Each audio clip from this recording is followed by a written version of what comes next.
Alright. Sometimes you want to be the bad guy. We're just going to play some pretty traditional green Tron today. You'll note I don't have a package of 4-mana Karn.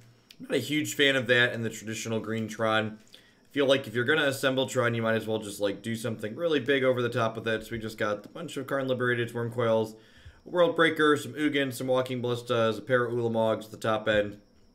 And then most importantly, not playing 4-mana Karn means we get a loaded sideboard full of goodies here. So honestly, while I think the power level of Karn, 4-mana Karn, especially in game ones, is like pretty close to reasonable, I think the fact that it loses you a bunch of sideboard slots is a very real cost in Modern. Yeah, 19 lands is about typical for Tron. So you have, one of the important things to remember is that because Tron plays these 8 chromatic cards, their deck is basically a 52 card deck, kind of even smaller if you count Relic as another cantrip.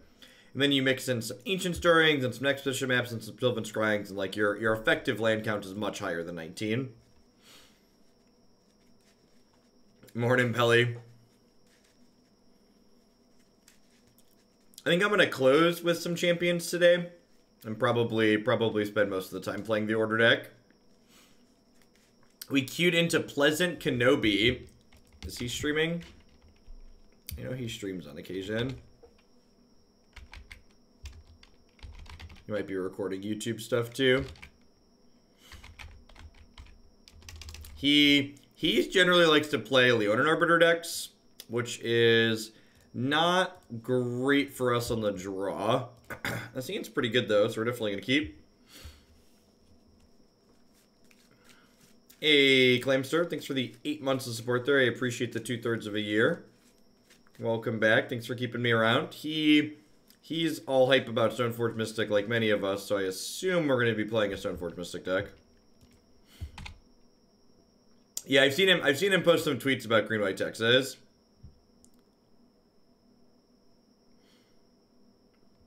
We are playing the bad guy this morning. And Chromatic Sphere was an excellent draw.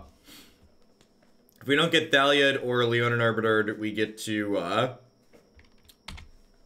cast Sylvan Scrying next turn. If we do get Thaliad or Leonin Arbiter, we get to Ancient Stirring still, which is great. Sure.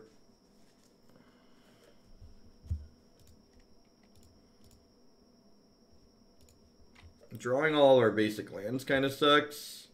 Mine Tower, Power Plant. Now, if he has a Ghost Quarter or Field of Ruin, they're gonna get to Wasteland us. Hey, DJ Jeff, thank you for the 5 months of support. I appreciate it. I hope your trip went well. Welcome back to Snap Back to Reality.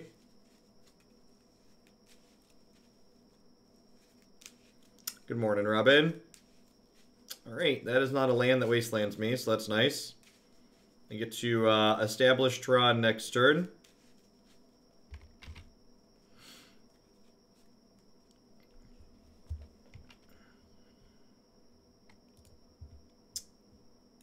Is that a good one? What do we think of that one? I feel like that one's pretty good.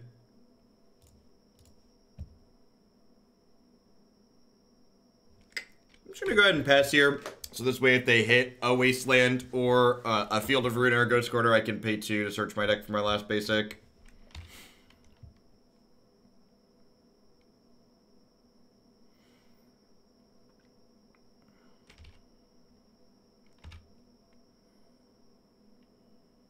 Red Rover, let Thalia come over.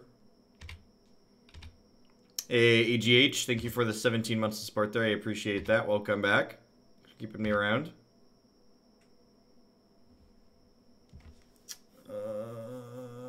Yep. And then I think I don't want to blow... Pretty sure I don't want to blow this till their turn. So I think I'm just going to pass here.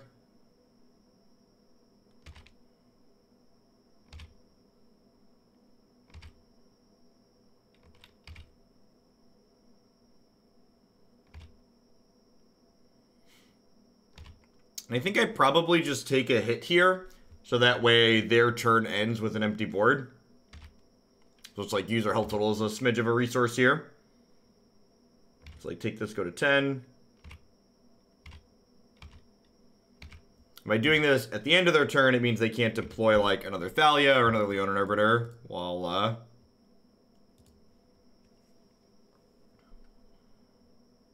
before we pass back to ourselves.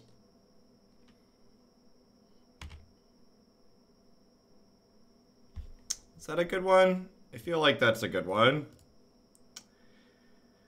Pretty sure we just want to go up with this because I've seen some of his tweets with Restoration Angel, so I don't want to like down tick this, exile a land, and then get Restoration Angeled. So we'll start by going to 10. And hey, would you look at that? They had another Leonin Arbiter under there in their hand. Legit Reaper. Thanks for the third of a year. I appreciate it. Welcome back. Someone yesterday said Tron players eat paste, and I guess that's what we're doing here. Yeah, basically.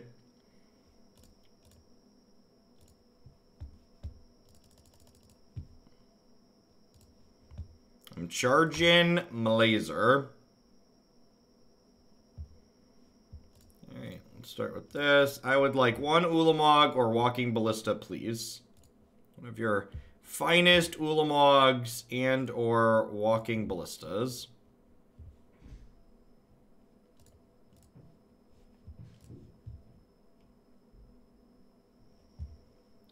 Don't mind me. Just can't tripping.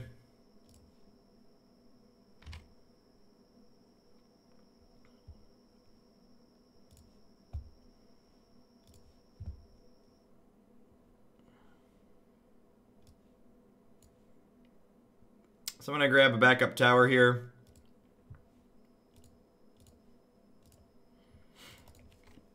They're on empty. And I have a Blast Stone and a card, so even though our hand is just like stone cold blanks, it doesn't matter because we're just ahead on board.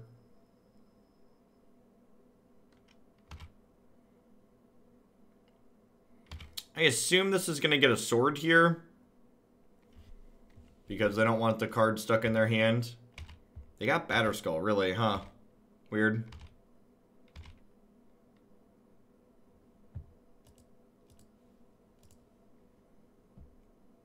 Take that one.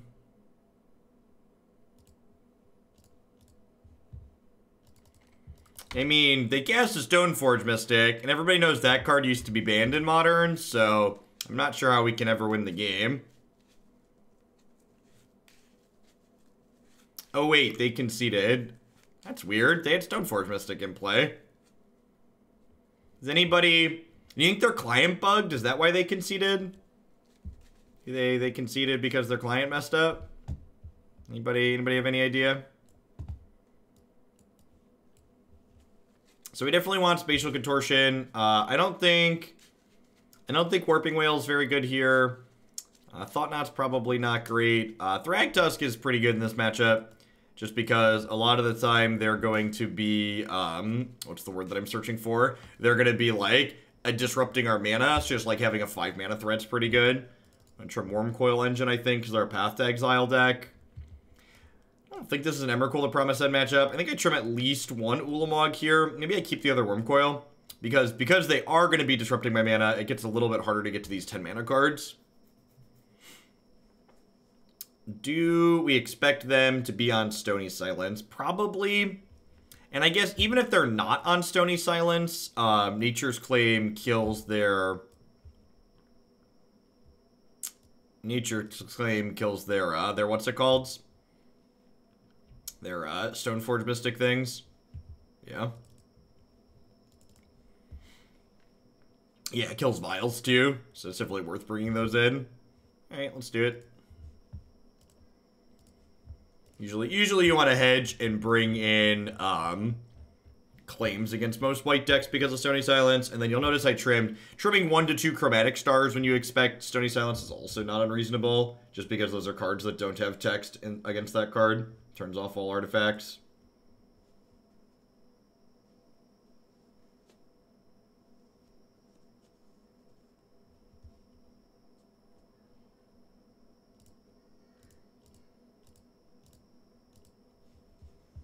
Yeah, this hand's great, right? Love the content and appreciate your honest reactions to watch the announcements. Keep being awesome.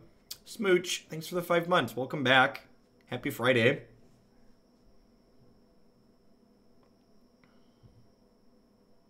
I don't know why I was surprised, but I was honestly a little bit surprised at just how taken aback everyone was by the double wildcard announcement. Like, I was expecting there to be grumbling, but like, good golly, was there a lot of grumbling.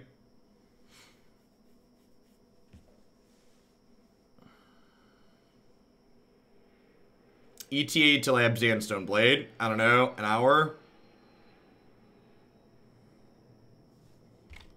Oh no. Oh, you know what? Because they're going to play random things that destroy my artifacts, I should probably have more stars than spheres, because this still draws a card when it dies, which is great. Do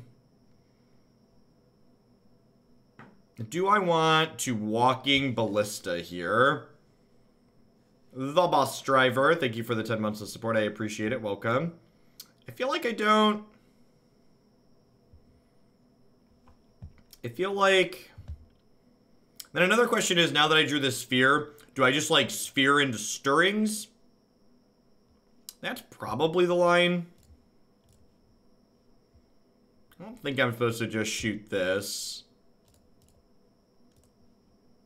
Are we on early today? Nope, this is my... So, yesterday I was on late, but my normal-ish start time is gonna be...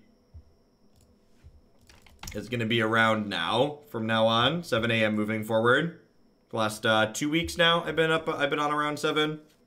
Yesterday. Yeah, I agree, Rob. And that's often how you can tell. And this is the downside to waiting on the Sylvan Scryings, is it gives them a chance to Leonin Arbiter me. So like now I can't Sylvan Scrying. Which is a touch unfortunate.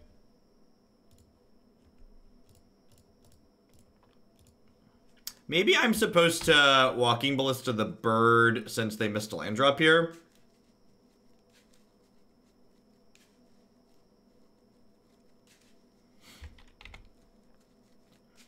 So here's something we're gonna get into some of the details on how I feel about some of these things. So someone said, could you imagine if stores charge more for older packs, what a fuss it would make? And then someone, God, we are so good at this game. I can't believe people register these cards. It is unreal to me that people choose to register these cards. And then there's a lot of people that like to say that this deck is good against Tron, and that has never been my experience on either side of the matchup. Sorry. Refocus. Okay, here's a good clip that I'm sure people are gonna get upset with, so clip it. I, for one, was completely shocked that the company that charges... Sorry, rephrase. I, for one, was completely shocked that the company that lets Modern cost 3 times as much as Standard wants to make Historic cost twice as much as Standard on Magic Arena. Surprise, Pikachu face. But Jeff, he says as he pushes his glasses up to his face, but Jeff, there's a secondary market in paper, Jeff. Wizards doesn't control the secondary market, Jeff. Yes, they do, you stupid idiot. If Wizards of the Coast wanted every Modern deck to be as cheap as Standard decks, that's completely within their power to do. But they don't want Modern decks to be as cheap as Standard decks. You know why? Because they want people playing Standard. They want it to be more difficult to get into Modern. Because Standard makes Wizards of the Coast money. And Modern does not create repeat customers.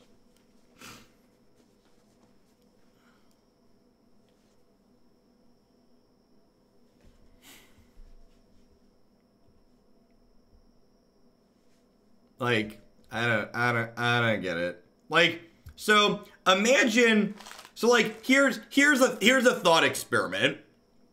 Imagine we make Historic cost exactly the same as Standard, and you're getting a new person into Magic Arena, and you say to this person, hey, you're going to play Constructed in Magic, you have two choices. You can buy a deck in Standard, and that deck, you're no longer going to be able to play it in Standard in 12 months. It's going to be gone, it's going to be useless. Or, for the same price, you could buy a deck in Historic and never have it rotate and always have it be legal. On the off chance something that's banned, you're going to get wild cards back for it getting banned. No reasonable person is going to choose to play Standard where their deck's going to rotate in 12 months or less versus Historic when the cost is the same. And Wizards knows that. Like, right? Like, they're not dumb. They understand how their game works. Like, there is a reason why Modern is way more popular in paper than Standard, even though it costs 3 times as much. And all of these people who are talking about like Wizards making this decision means that it's going to be means that Historic's going to be dead on arrival. I completely disagree. The fact that let me rephrase. The fact that Wizards of the Coast is acknowledging that they need to properly monetize the format says to me that they know it's going to be successful. I'm just going to crack this now in case they have like an Aven Mind Sensor, because I have chills and I've been hurt before. Tower, power plant, mine. So like, you know, I think in my mind, the fact that they're like correctly identifying how they need to monetize to like sustain this format they expect to be popular, that's good news in my opinion.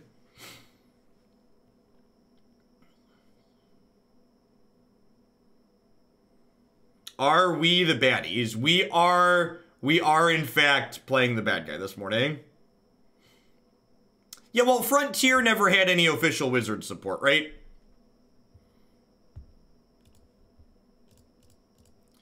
Tron.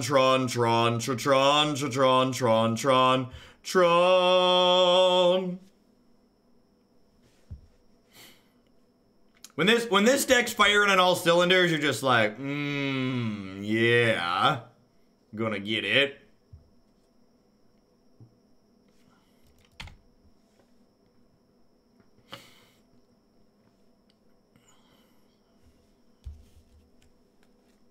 What's going on, DTP?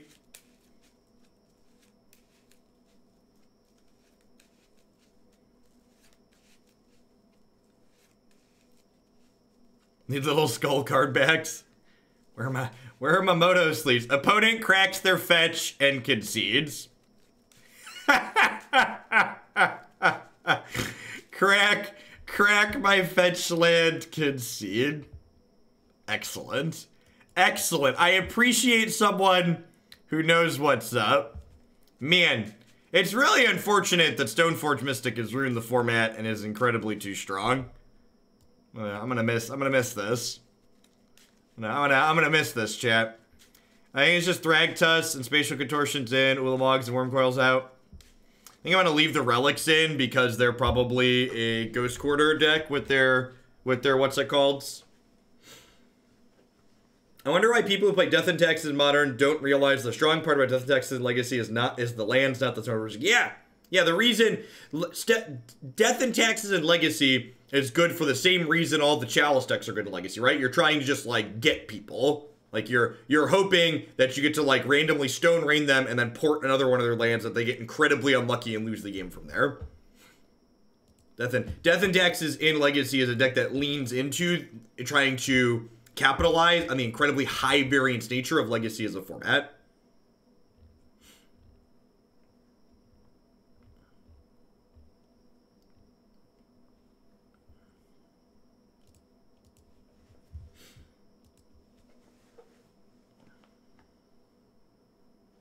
Yeah, this hand's fine.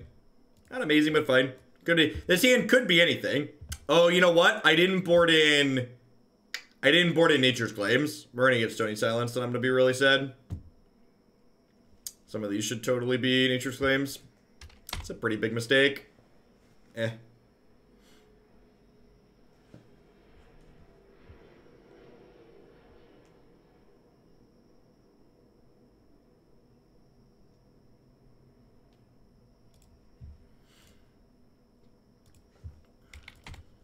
Please, please don't stony me.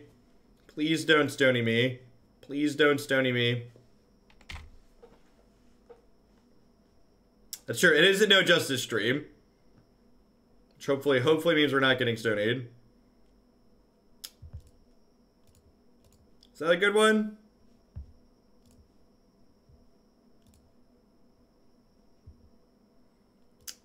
Oblivion Stone is more than good.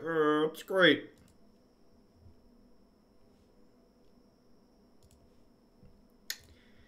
We are going to start getting Ghost Quartered next turn, which is a little sad, but that's fine. Or Field of Ruined or whatever. That's true. That's true. Collector Oath is actually... We have Spatial Contortion for that one, at least. They had turn 2 Knight on the play here. So depending on how many Ghost Quarters they have, they could give us a little bit of a run for our money here.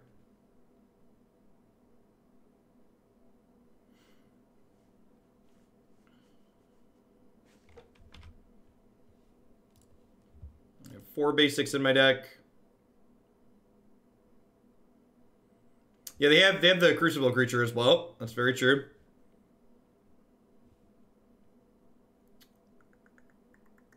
So, do I just get Oblivion Stone down here before they Thalia me? I think I'm just going to crack this and get the map. So what's this one over here? They killed a power plant, so I'm going to get another power plant.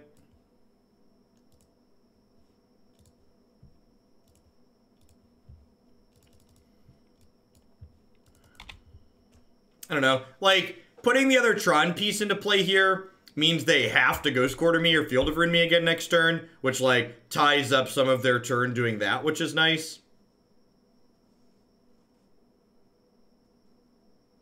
So as long as, like, their last card isn't the card that lets them replay stuff from their graveyard, like, this, like, basically demands what their play is this turn.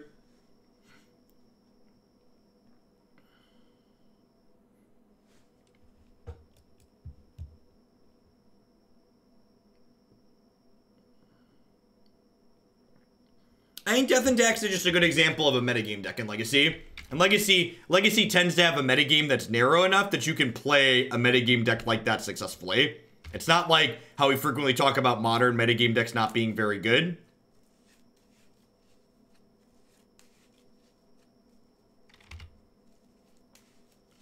Now this Knight is a 9/9 here now. So that's a pretty real concern. It's a 10/10.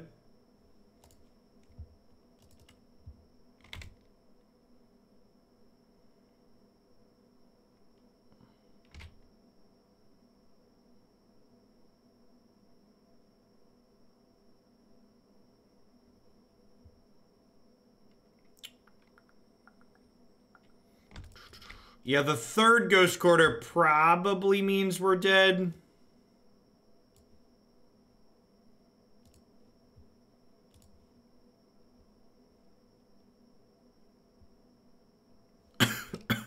Actually, I was supposed to play Oblivion Stone this turn, right? Yeah, this turn I was supposed to play Oblivion Stone. Because then I could have blown it up next turn. Yeah, I was supposed to O-Stone and hope to draw land. Because now they're going to get to Ghost Quarter me here and then play a second Knight.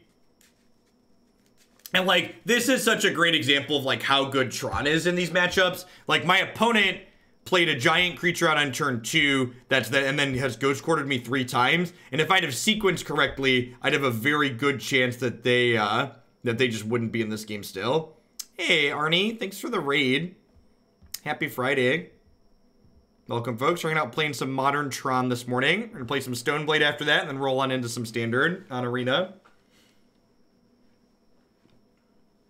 Yeah, I agree, Foxicon. I made a pretty big mistake here, and the fact that I made the mistake is the reason why my opponent's in this game. Yeah, they're gonna search for a third land here, play the second Knight so they have lethal in play, and then Ghost Quarter me. Yeah.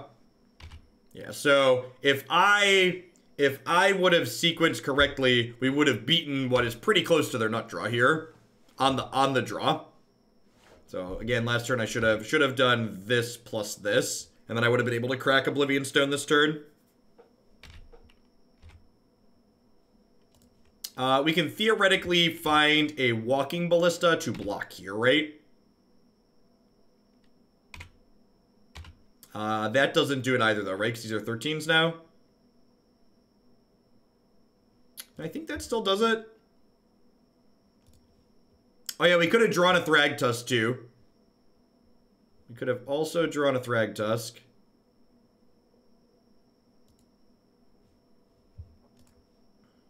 Yeah, so I'd have been able to crack Oblivion Stone this turn if I had a sequence better. And if we crack Oblivion Stone this turn, their board just like goes away. One more redraw here. Alright, so didn't count out their mana appropriately and threw that one away. Let's take the third one on the plate. Man, I'm gonna be really sad if we lose to green-white poop bears. Don't make mistakes, chat. Magic's a lot harder when you make Magic's a lot more difficult when you mess up. Oh, Relic would have been an out there too, right? If we'd have found Relic, we'd have gotten another turn. God, we had so many outs there. Walking Ballista would have fogged for a turn, but Relic would have just reset. So we had a draw step, and then 5 from Ancient Stories on 2 cycles. So we had 8 looks at 5 cards there. So even though I punted, we had 8 looks at 5 cards to just like end them. This hand's great. We get to Walking Ballista on 2 and shoot their turn 1 mana dork.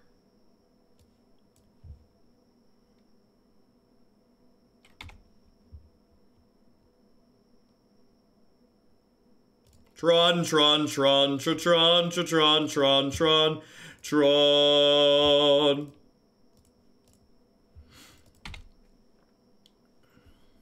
Easy game, easy life. Easy game, easy life. No. Oh no. Not Collector Ophi. Now all my artifacts don't work, opponent. How will I ever win the game now without my artifacts, opponent? Please, no. Please, no. Oh, no. But I don't understand, chat. Their deck probably has Stoneforge Mystic in it.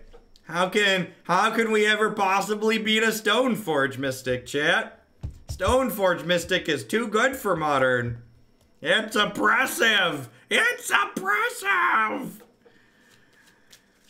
Poppy's home, and he's very angry. He's very, very angry. This is good. This is good. There's gonna be a lot of Tron lands at the Open this weekend. I vote we should have Stone Rain because Stone Rain maybe. I did have the World Breaker in my hand, so maybe I'm supposed to Stone Rain there, if only because I'm gonna get World Breaker them the following turn.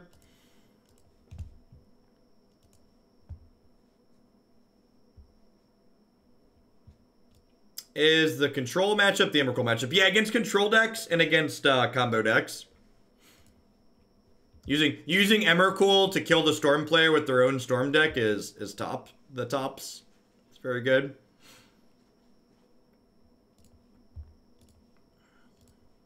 This hand needs a big bad, but we've got turn 3 Tron, so let's go. Morning, Jin.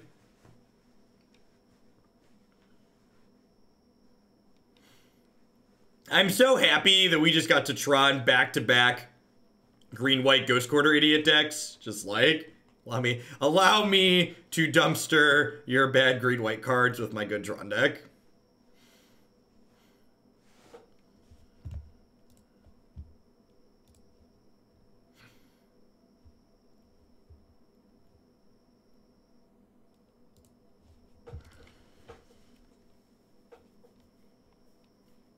I think my opponent has slid out of their chair because I played a Tron land on one. I can only assume that's what the pause means. Oh no! Oh no, our one weakness, chat. Basic Mountain. Oh no! Oh no! We can never beat a Basic Mountain, chat. For those of you that are new to Magic and Modern, Tron is what we like to refer to as a deck that is very polarizing matchups. Tron either slaughters people or gets slaughtered, generally speaking. There aren't really close or meaningful games.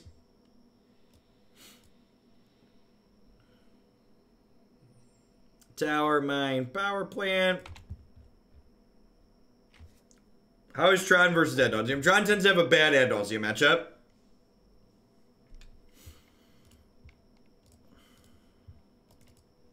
We need where are my worms at?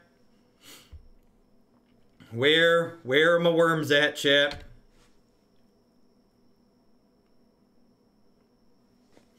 Think Mono Red will win this weekend? Maybe. I think this deck probably struggles against a lot of the Stoneforge decks.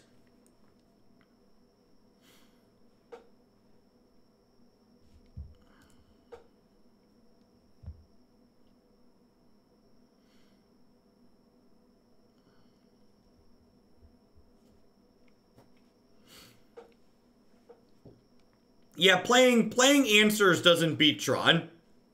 Killing Tron beats Tron. Applying significant amounts of pressure beats Tron.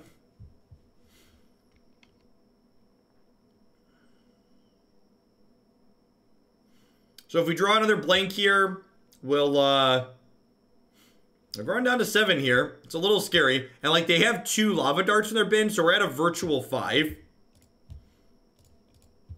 Great. I would love to stir.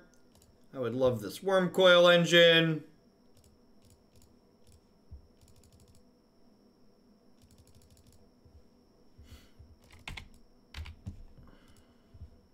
What is Tron's blue light control matchup? It tends to be close, actually. It depends on how the control deck's built. If the control deck wants to beat Tron, it probably can.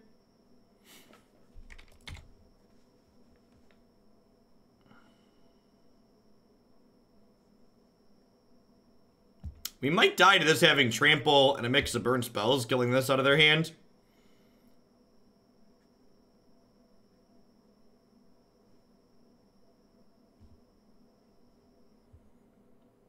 Scale of 1 to dead, where am I at here? We could definitely just die this turn. That was double mountain off their light up the stage. It's a good sign for our hero.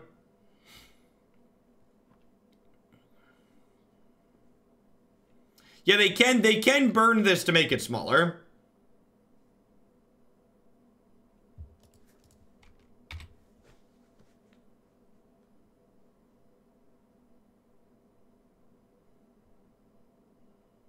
And this has Trample, so we're technically dead to double Lightning Bolt here. If they bolt Worm Coil twice, we die.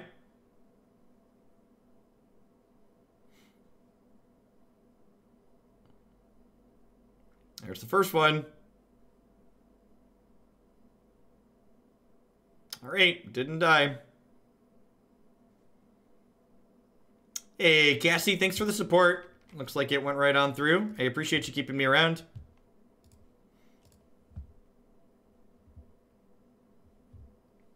I'm gonna grab a Sanctum of Ugin here. Actually, is it crazy to grab Ghost Quarter and just Ghost Quarter their Fiery Isle? Actually, I should just grab Blast Zone, right? It's like Blast Zone, kill this weird, crack them for 6. Yeah, that's the line.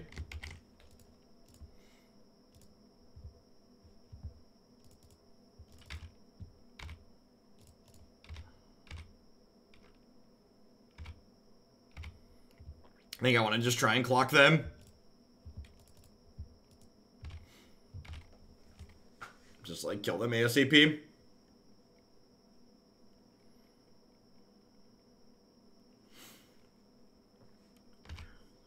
Flame of Keld.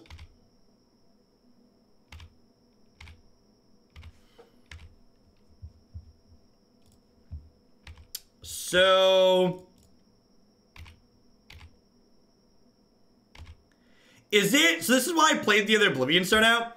Is it crazy to fate counter this and then blow up the other O-Stone? So I could do this.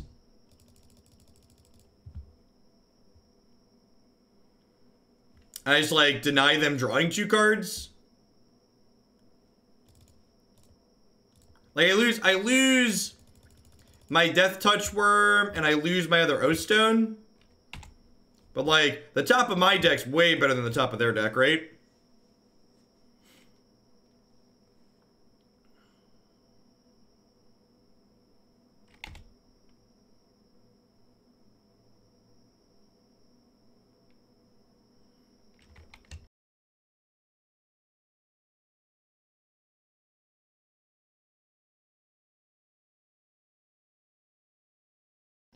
Let the redraws begin.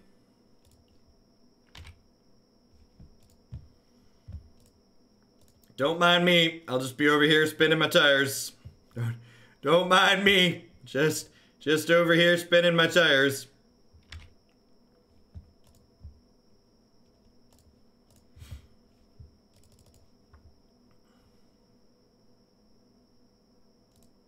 All right, now I'm gonna go squirter them.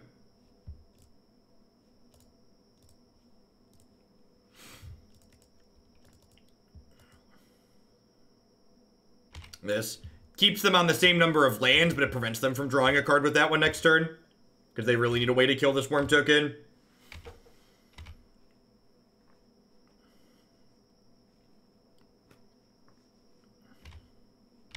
If we steal game 1 here, we have a real chance in the match. He drew a lightning bolt. Okay.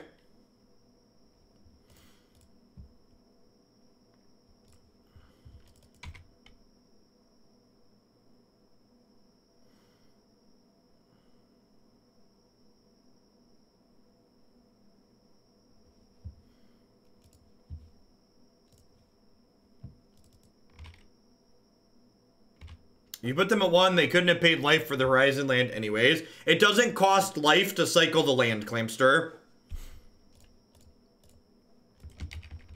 So the reason... block plus a burn spell, Nivik.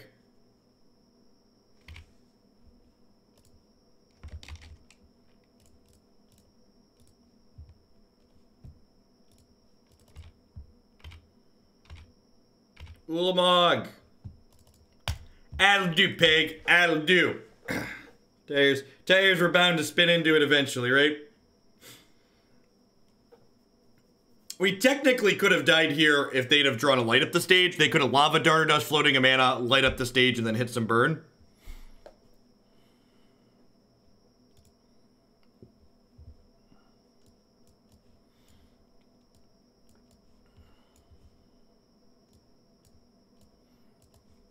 So, Nature's Claim comes in this matchup to destroy our own artifacts to gain us life.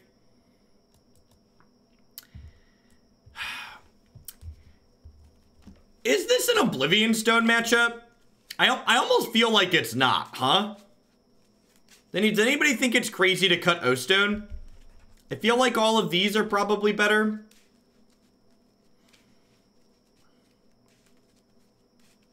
They're playing the Canopy lands to have red lands that draw cards later.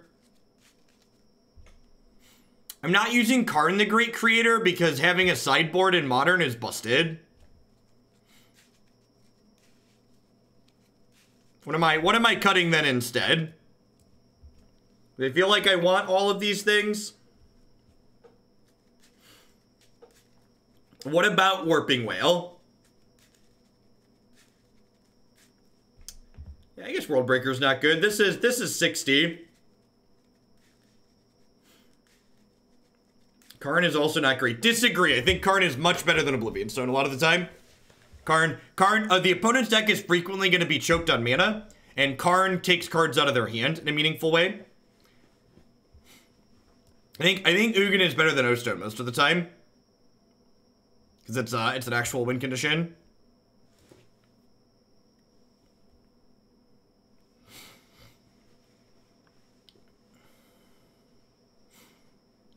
I guess Warping Whale kills their... I don't think that Warping Whale is good enough because they have so many ways like Lava Dart and stuff to like trigger their prowess creatures even when they're tapped out. Whale isn't life gain. Whale does not gain us life.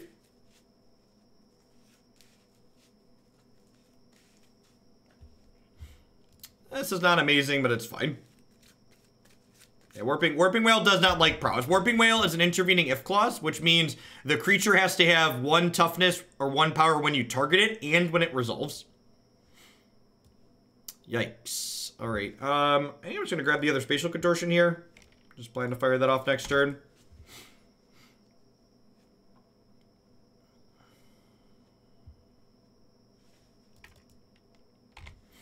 This is why they play Manamorphose. It's basically a free card that triggers their prowess creatures. You assume we're going to take like 10 here, maybe 11. See them cycle, and then send some bolts upstairs.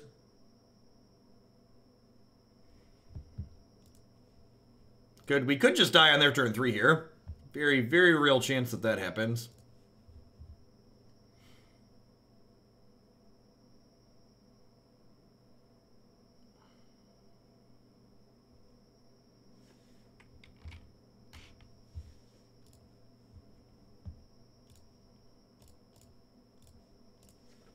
This. They have 3 cards left.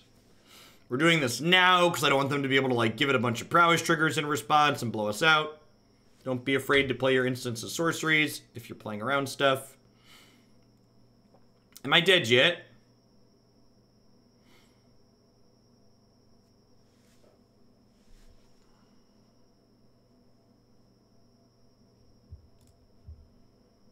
Probably dead. Matchup's real hard on the draw.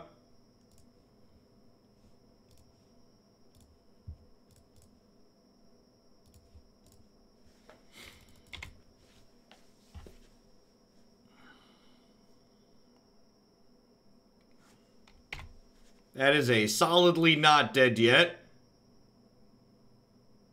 Rats. Rats!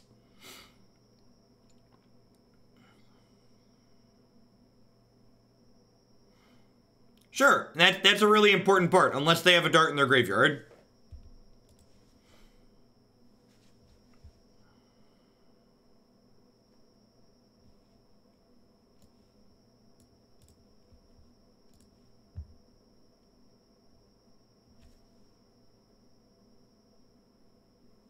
All right, the deck with 12 lightning bolts bolted us, rats.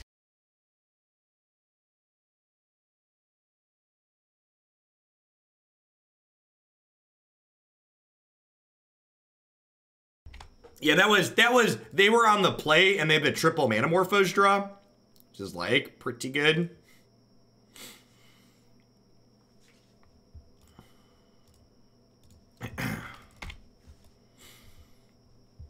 Good chance this hand is too slow, but I think it's a keep. If we draw a mine or a tower, we have a turn 3 Thragtusk.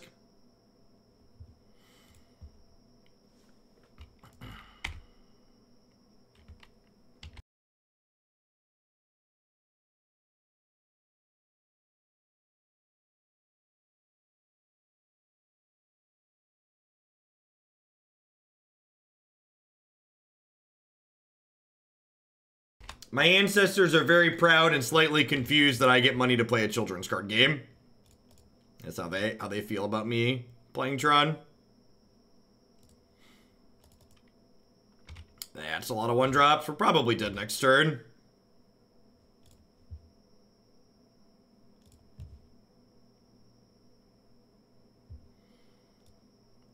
None of those are...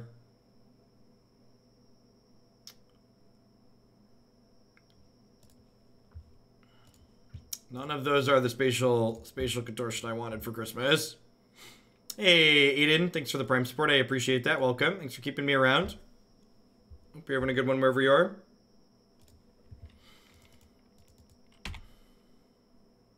Hey, I appreciate that. Glad you enjoy the YouTube stuff. Hey, assume we're dead here. Every one of their spells does, yeah, Manamorphose is a fair and reasonable magic card. Yeah, the prowess deck is very good. Like, it didn't, this archetype didn't top 8 their Grand Prix by mistake. Should we have just gotten Blast done with the map? No, I was assuming that I'm dying this turn. That doesn't really matter. In the end, it doesn't even matter. anymore. And this is why this is just such a great example of like why Stoneforge Mystic is perfectly fine for Modern. It's just like these are the things that are like actually going on in the format. Like what we're doing, what our opponent's doing. There's a ton of really powerful stuff in the format. I think we're dead here, right? So I could technically do this and cycle it into a green and then hit our last Tron piece and play Thragtusk. Yeah. And obviously, if I would have gotten Blast Zone, it'd have worked out here potentially. We could also just be dead to the cards in their hand, but we would have been able to clear these. I don't know. I think not getting Blast Zone was right. Would Manamorphose be good in Standard? Probably not.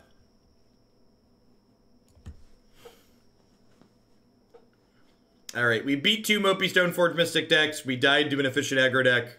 Welcome to the new Modern. Not a lot's changed. Fair decks just get to die to Tron with different cards in their hand now.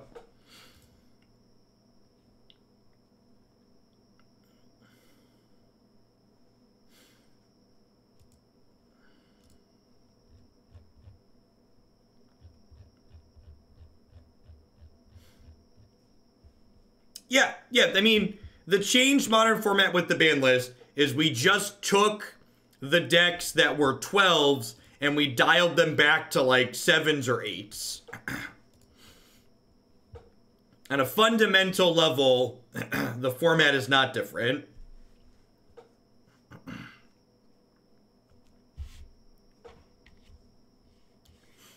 Manamorphose is a $25 card. Could you believe people were surprised that the company that let Manamorphose become a $25 card is going to make Historic cost twice as much? Frankly, I'm shocked. Oh no. Oh no. Where are all the Mopey Stoneforge Mystic decks, chat? And I want to play against Basic Mountains till later.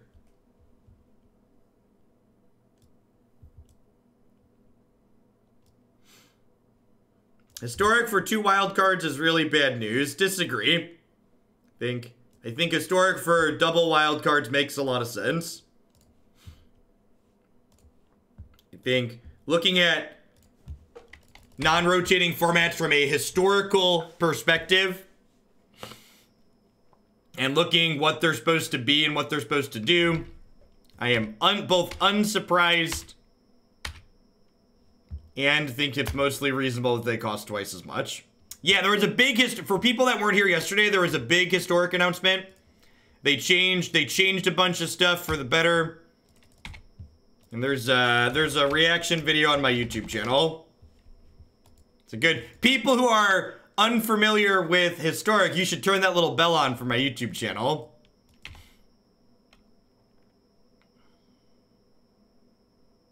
Fair warning, it's a long reaction video. It's like 15 minutes. It's a big announcement.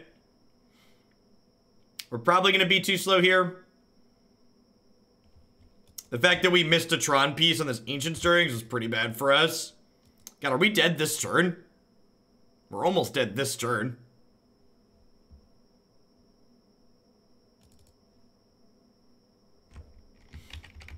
So I think I'm actually supposed to play this. No, that's not true.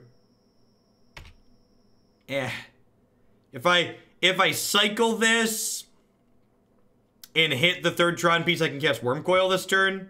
I did not. We have died.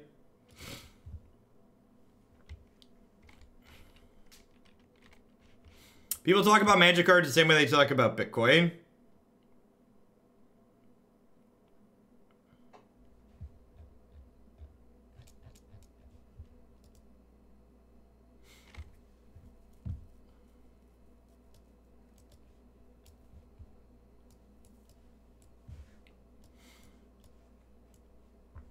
Let's try the Warping Whales this time.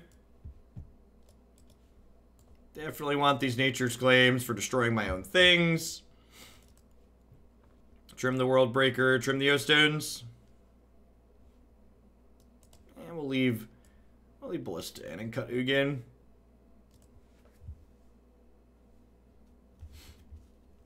Sure, it doesn't do much if they have a bolt, but you gotta play to your outs. Like, you can't play around cards that you can't beat. So, like, being like, oh, if they have this, I'm just dead, I should concede. It's like, no, you should do your best to play around the things that you can, and if they have the stuff you can't beat, they have the stuff you can't beat. That's how Magic works.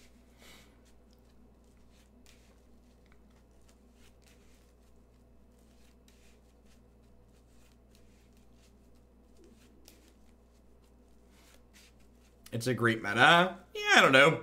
Rock, paper, scissors formats tend to suck. When your format, so like, rock, paper, scissors formats are okay if the rock, paper, scissors are like 60-40 or 45-55 matchups.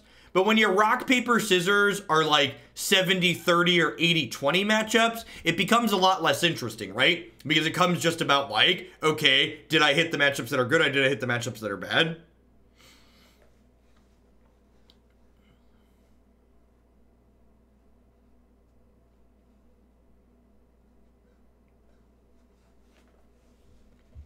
Yeah, but you also don't have to spend wild cards to backfill the older sets. If you want to backfill the older sets, you can still buy packs, right? Or was I not understanding that? From my understanding, you can still buy packs from older sets, right? So if you're buying packs from older sets, you can get them at the same price as people now? Sure, but if you're backfilling a set to start, you are gonna buy 45 pack bundles anyways.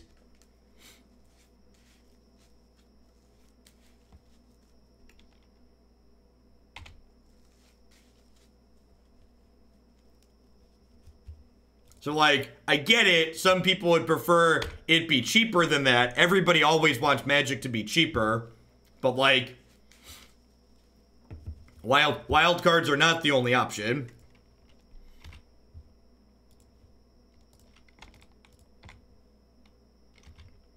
The parachuted historic cards, it was very clear if you actually read the article. And this is what cracks me up. There's people who are upset about the article that didn't actually read the article. You will be able to acquire the newly created historic cards by playing in the events that they're going to put up. You will also be able to exchange wild cards for them if you want, but there will be events that you can play in that you can acquire them from. Might be wrong, but you won't be able to buy those packs with gold, right? Nope.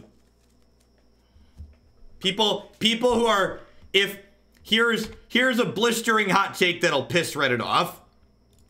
If you can't free to play your way into historic, that's okay. If the free to play focus for Arena is standard and people who have been playing for a while only, that's okay.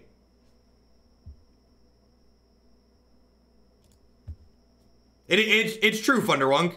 It's very common that people read headlines and then get upset after reading a headline.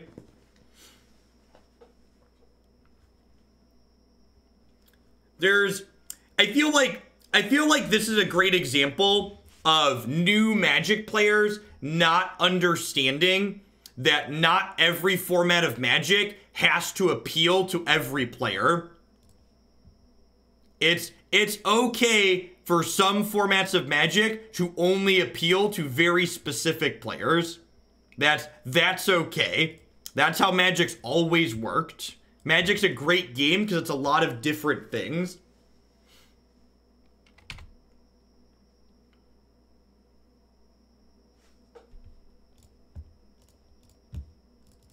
Been playing Yarok Field recently and just got Planeswalker decks, played Fall of the Thran in the sideboard, and all I could think of, the power level of Magic cards is contextual to the format in which they're being played. Yep. It's almost like playing Magic is a privilege. Yep. Weird. Strange.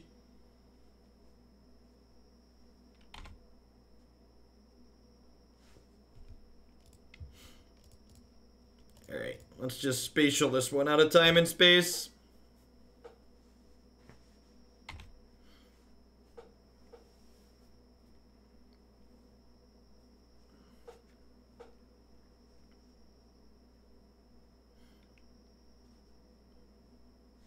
My blisteringly hot take on modern post changes is that it's the same as it was before.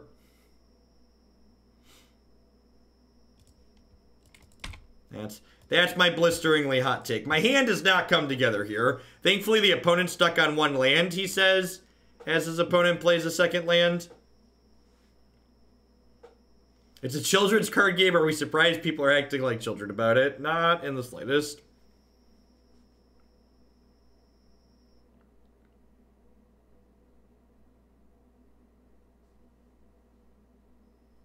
I feel, so part of me feels like trying to like look at it from WotC's perspective.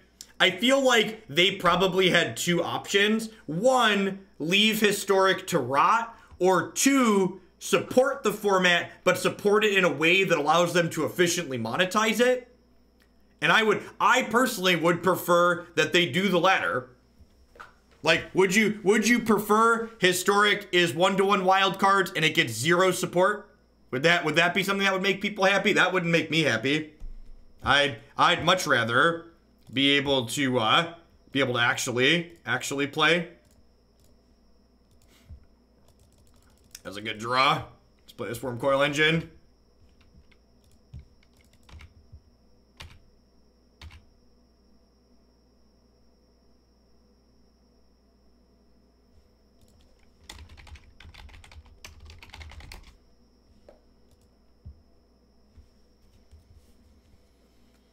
So if they go to kill me here, I will Ghost Quarter myself and then Nature's Claim Wurmcoil Engine. Yeah, Vile Goblin's got a reasonable boost. I think that deck was bad against Faithless Looting decks, and those obviously got a power level downturn. I think there's a good chance we're gonna steal this one.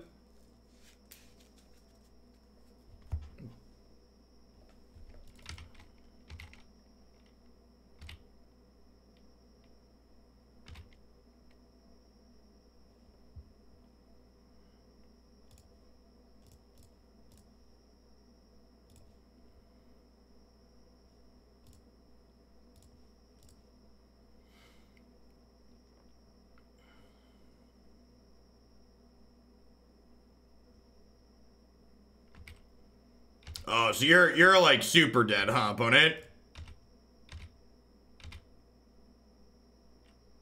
I'm afraid they will go back on the double wild card and abandon the support for Historic. Yeah. Yep.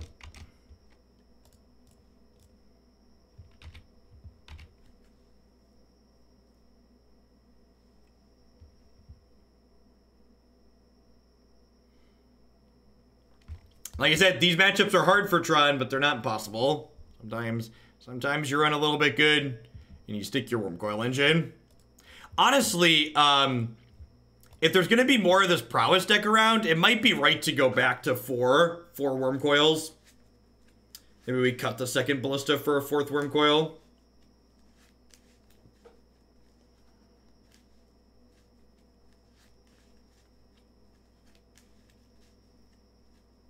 I think Geist and Force of Negation are both pretty mediocre modern cards.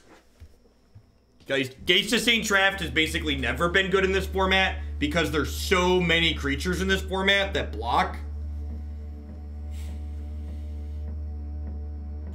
Yeah, like I said, a lot of the complaining surrounding Historic feels to me like people feel like they should be entitled to every part of Magic at 0 cost. I don't know.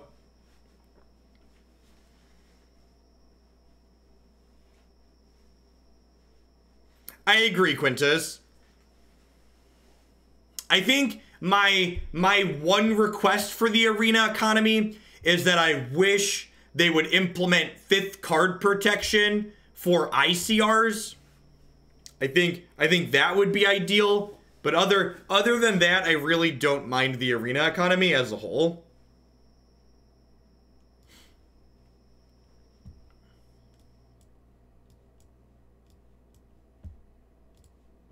The ICRs are like the random card rewards that pop up.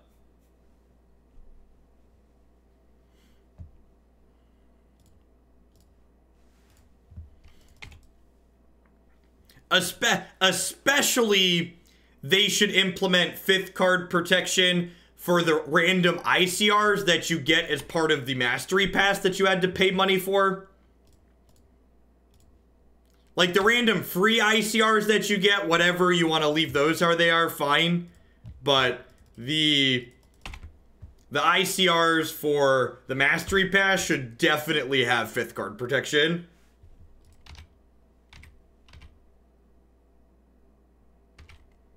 I mean, they could implement that, Thunderwunk, but they're not going to. The reason why Wizards doesn't do something like that is because they like money. They know people will buy their cards twice.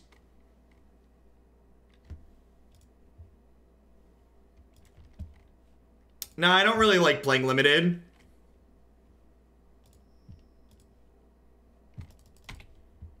The reason I don't play limited on stream is I don't really enjoy it as a format.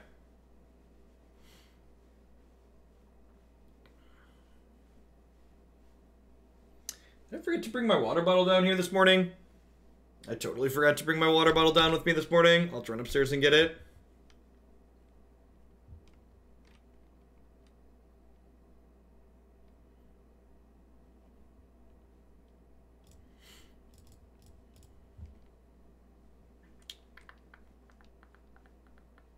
We are here for the Space Jam.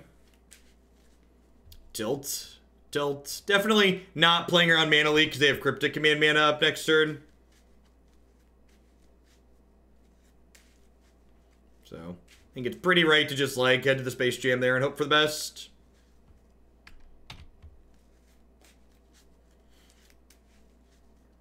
Unfortunate that they then had a Teferi and I don't have another payoff. They don't have another land. Glass half full.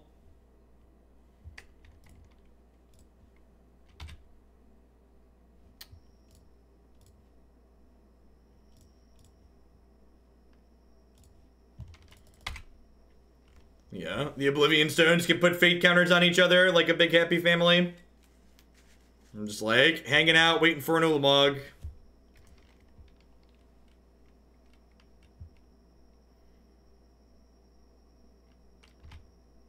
Narset, sure.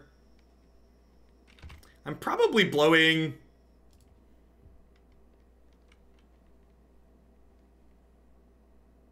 Huh? D-Seer is actually kind of annoying.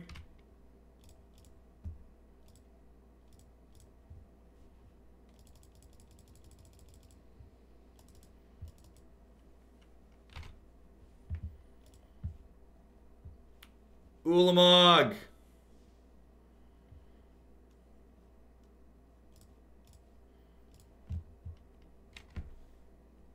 It'd be bad for Modern if Tron got the axe. I don't think you need to ban Tron so much as I would recommend just banning, Oh, I should hold on to this so that way I don't have an opportunity to field it. I don't think you need to ban Tron so much as you'd want to ban, ban Ancient Stirrings. Yeah, exactly. I think I'm just gonna pass here. Is it crazy to let Narset activate again? Iggy Nasty, thanks for the 19 months. I feel like letting Narset activate again is probably fine. Nah, I probably want to take her off the table anyways because she stops my cantrips, right? See, I probably want to stone her at some point.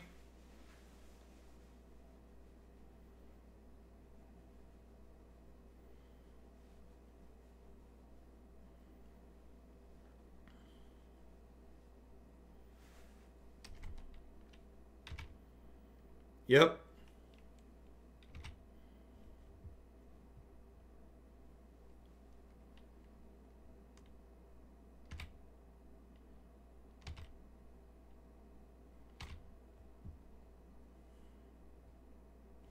Force negation's a little annoying. I think I'm actually just gonna go ahead and blow this up now under the same logic. Just like I need to get rid of this.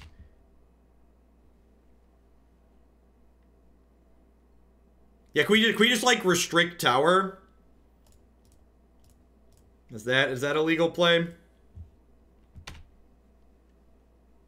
So this is getting force of negated, obviously, but not before I go and get an Ulamog. And Ulamog's gonna take 2 lands away from them next turn, which is great. This is why we fetched a Sanctum.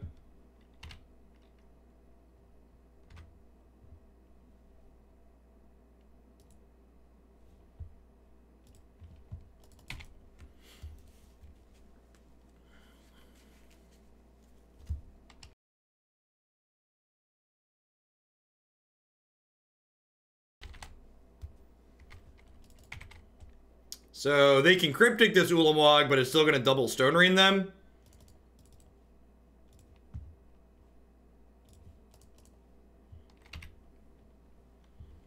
Oh, you know, I should play this out, if only because it makes a Logic not have to exile more cards from their bin. I might just be pathing this too, which is fine.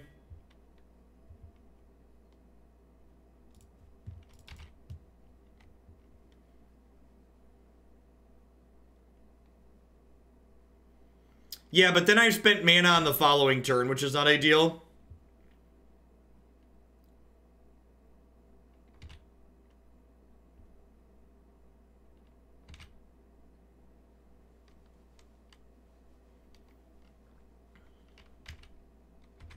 I would make Amulet Titan worse.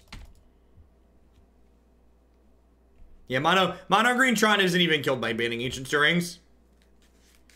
I agree.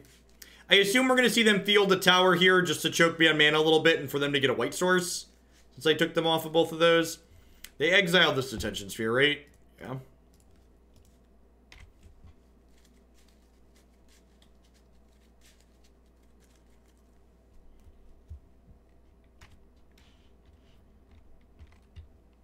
Might you have Vendilion clicked here? Or just doing this during the upkeep, sure. That means this Ugin's resolving.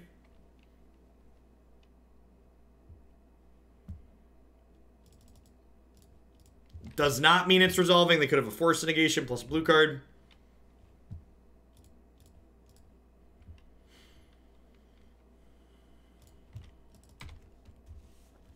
Even if they find another Field of Ruin at this point, I have just plenty of lands. Yeah, it's like if they field me off this tower, I still have 9 lands. 10 in my hand. I can still cast Ulamog if they field me. Peak Tron versus Control. Can still cast Ulamog if they field me.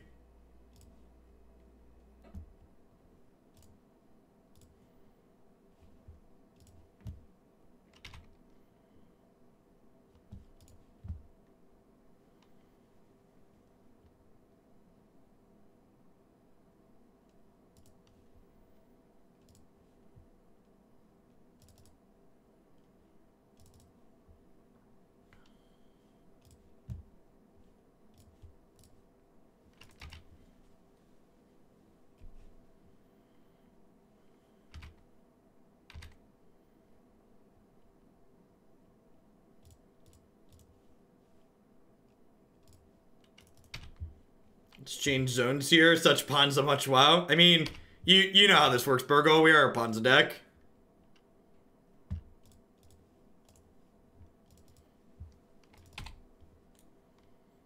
Gain 7 life, draw 7 cards, put 7 permanents from your hand onto the battlefield. Plus up. You played the Arkham Horror living card game. I've not. Ponza deck with extra steps. Yeah, basically.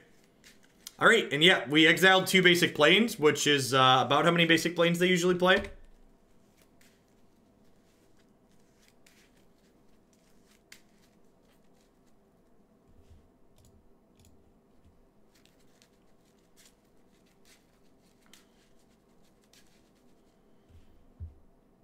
This one, this one, this one, this one, this one, this one, this one.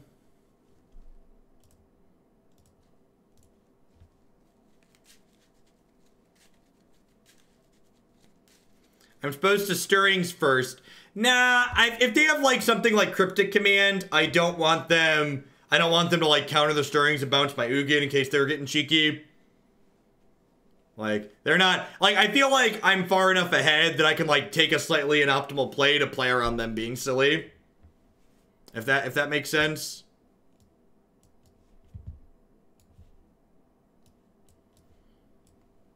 This is a Wormcoil out matchup. All of these are great. This is a Relic out matchup. This is a 2x Chromatic Sphere out matchup because they're probably Stony silencing us.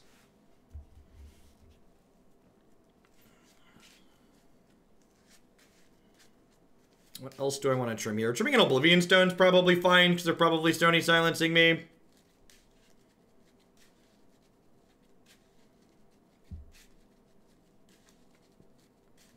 All of my cards are great. All the cards that opponents deck don't matter. Yeah, to a degree.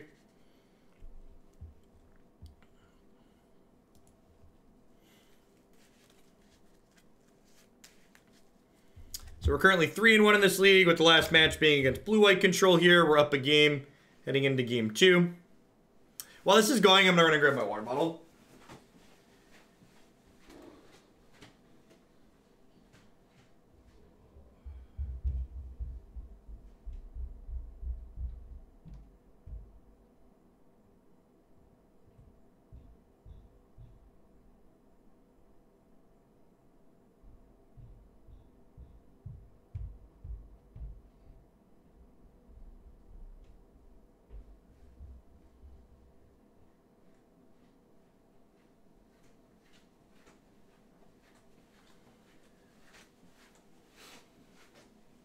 So, this hand's an easy mulligan. And not even just because it doesn't have Tron pieces, but because in addition to not having Tron pieces, having basics in your opener is bad in this matchup. This hand's not great if they have a fast Stoneforge Mystic, but I'm going to keep it.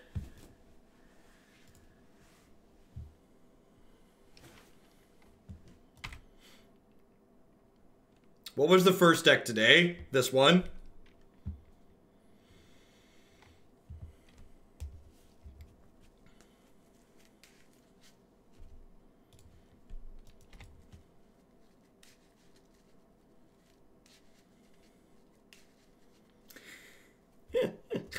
Sounds about right, Pelly.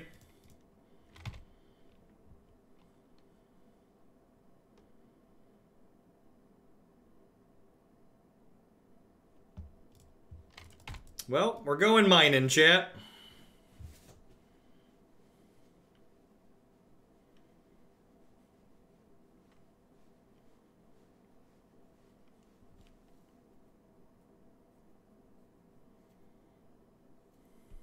Choose wisely. Tilt.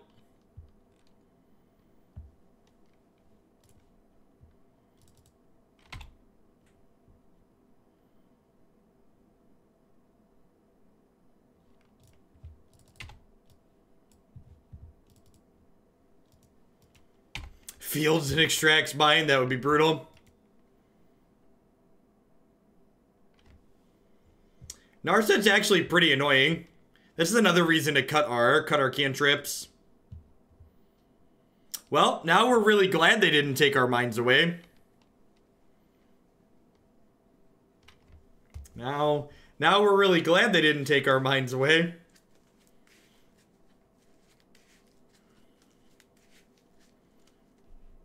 Yeah, the MTGO only artwork on the Tron lands is really beautiful.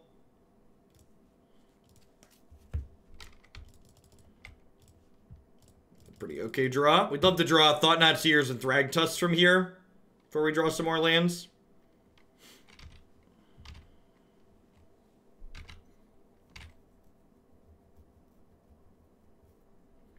We'll let them impulse for another thing here and then attack Narset down.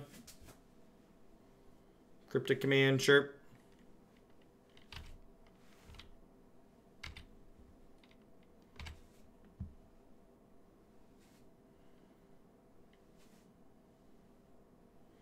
So our opponent doesn't ever actually put pressure onto the table. Hopefully we can just like make 10 land drops and cast Ulamog. Something that happens with some frequency in these matchups.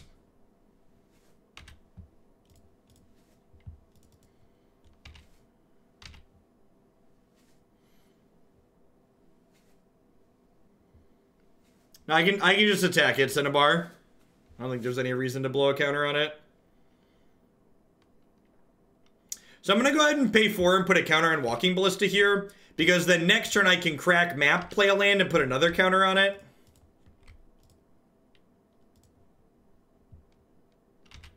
We've assembled Minitron.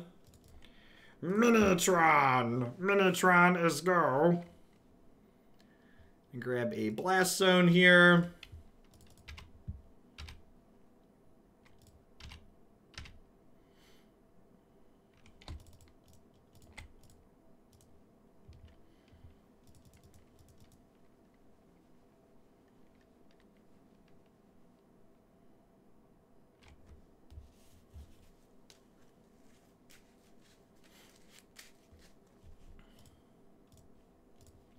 All right, so now the question becomes, do I kill the Walking Ballista to deny them a card draw?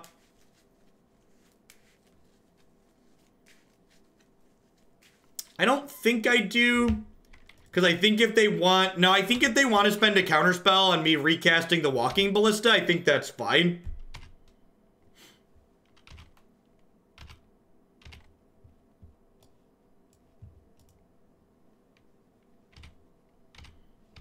Because, like, I assume that bounce means they're countering it on the way back down.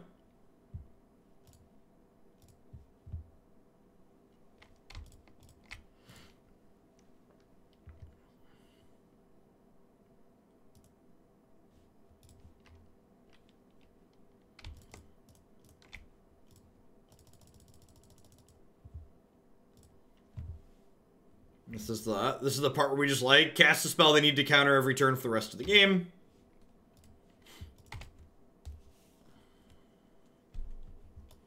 Hopefully, we just draw lands the next 3 turns. So we're just like...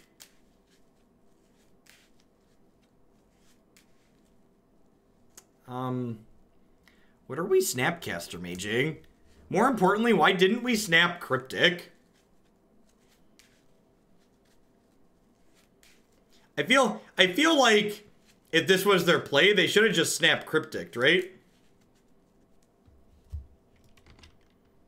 I guess they're worried about Mana Leak drawing dead? Maybe?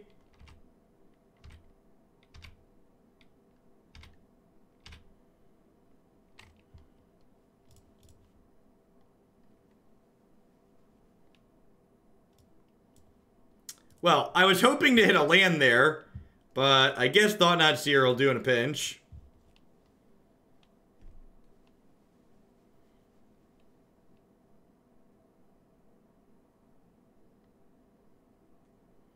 Yeah, they could have a second Snap or a second Cryptic. It's a Logic Knot. Feels like an X spell. Sure.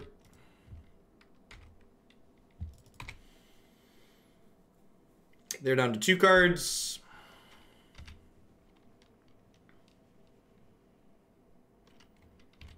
We're at 18, so 9 turn clock.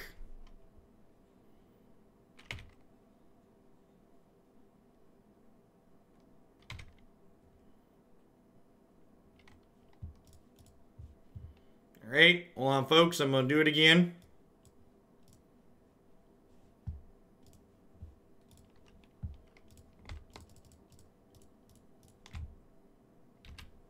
I'm going to elect not to sacrifice this, I think.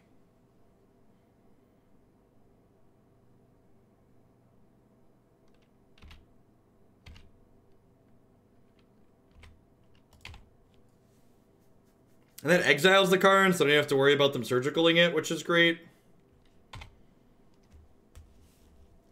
This is game 2, so if they have a rejection, it's a post-board rejection. Colonnade's scary.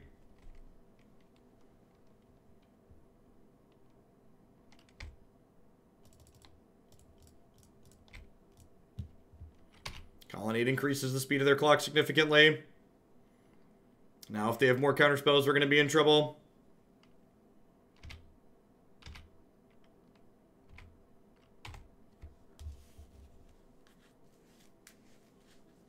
Do we have any ways to fight counters at 75? Yeah, we're fighting counters right now.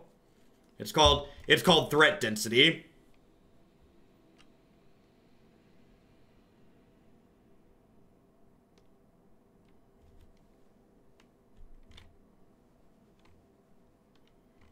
This is a good example of me misprioritizing which lands I should get. I had searched for both of these lands, so if I would have found a Ghost Quarter, we'd have been okay here.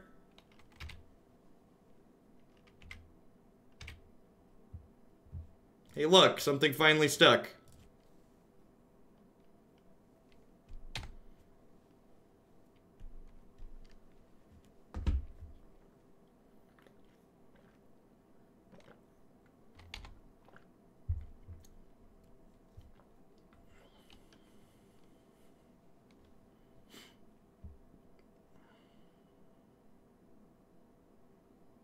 The reason to not sacrifice Sanctum is because I have Ulamog in my hand.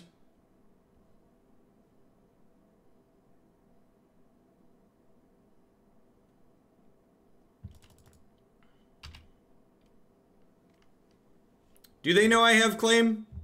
Nah, they haven't seen Claim. Man, this Oblivion Stone's about to be good. Oh, did they see it from Surgical? Yeah, maybe you're right.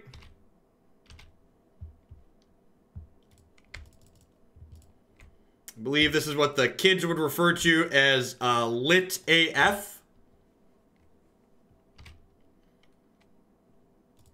What if I exiled the last card in your hand? How would that make you feel, opponent? Would it make you feel sad? It should.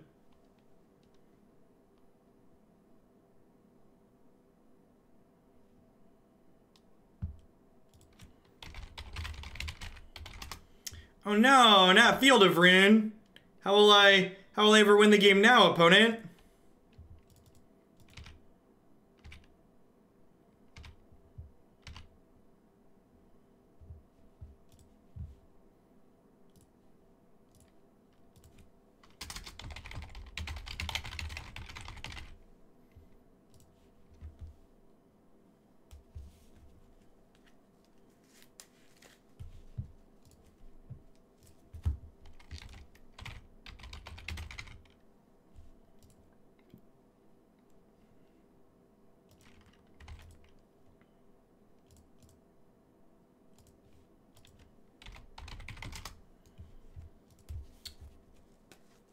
Do I start down ticking Karn? Hell, look at that. We were in the tank, and our opponent came to the realization that we could close our eyes and take game actions at random and still end up winning. Weird. Weird. That last match was just a phenomenal example of... you don't beat Tron by having a bunch of disruption. You beat Tron by having a little bit of disruption with a significant clock. And we dumpstered 3 Stoneforge Mystic decks, and then we went 1-1 against burn decks. We lost to one burn deck. We beat another burn deck. If there's going to be more of those mono red decks around, maybe we give up these Grafdigger's Cages in the board and like play another Thragtusk and like another Spatial Contortion. But, you know, this archetype's very good. It's going to continue to be good. It's probably even still good if they ban Ancient Stirrings, which probably means this is a good ban.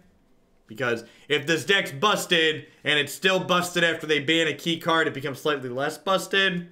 It's an ideal banning in my opinion. All right, let's roll along. Speaking of bad fair decks, let's roll along to a bad fair deck up next here.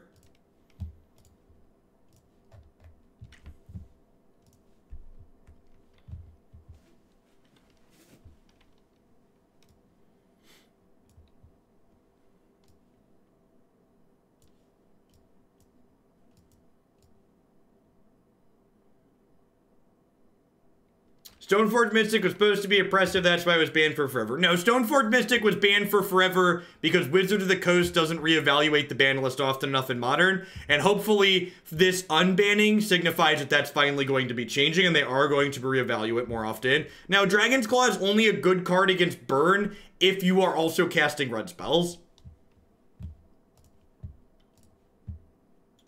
Anybody who's actually played... I am not familiar with anybody who actually has played a lot of Modern and likes a lot of Modern who thought Stoneforge was genuinely too good.